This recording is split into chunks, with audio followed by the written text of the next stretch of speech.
Aller dire aux adultes, vous éduquez aux médias, ça risque de ne pas très bien fonctionner. Ce qu'on fait en fait, c'est tout simplement la valorisation de nos collections. Hein. Voilà, on souhaite avoir autre chose que juste un espace presse où on dit au public, ben voilà, donc c'est aller plus loin que juste voilà, avoir un espace presse. Donc c'est aussi de la prescription, c'est aussi notre rôle. Enfin voilà, on revient aux fondamentaux finalement. Hein.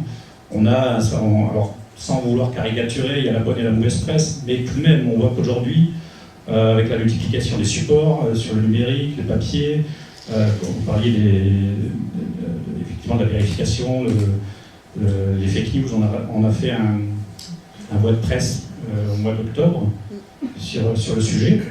Donc, je crois que par rapport à ça, nous, on a notre rôle à jouer entre toujours, pour faire vite, une masse d'informations et un public, et comment donner finalement des pistes, proposer des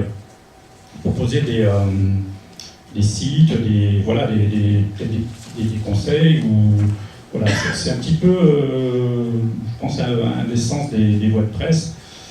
Alors on fait l'éducation média, oui je pense, mais voilà, c'est pas effectivement, ça s'appelle pas comme ça, mais à mon avis ça en est un peu, quoi. C'est peut-être plus de la formation, ou voilà, il y a de la formation, enfin je sais pas.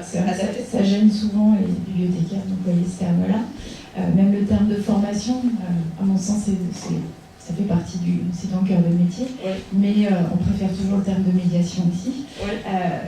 Cependant, je pense qu'on va plus loin que la médiation, puisqu'effectivement, dans les choix aussi que l'on fait, c'est plus de l'accompagnement. Certains ateliers, c'est vraiment de la formation. Quand je pense par exemple aux actions de mes collègues qui sont animateurs numériques, qui sont vraiment dans une démarche de formation.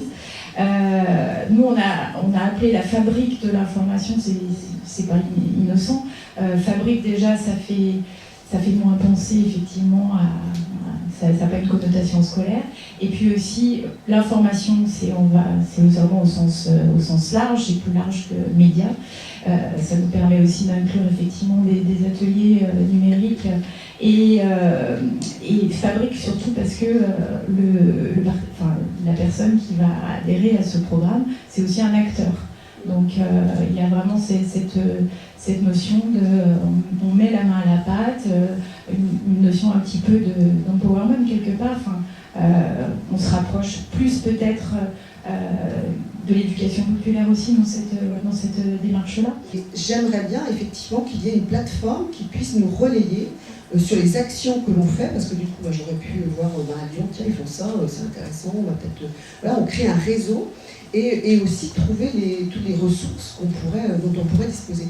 Donc ça, c'est vrai. Et peu importe que ce soit l'éducation nationale ou le ministère de la Culture, peu importe, mais ce serait vraiment, je pense, quelque chose à mettre en place. Donc ça, c'est quelque chose qui me tient à cœur. De décloisonner un petit peu le travail davantage ensemble. Complètement, parce que c'est pour le public de toute façon. C'est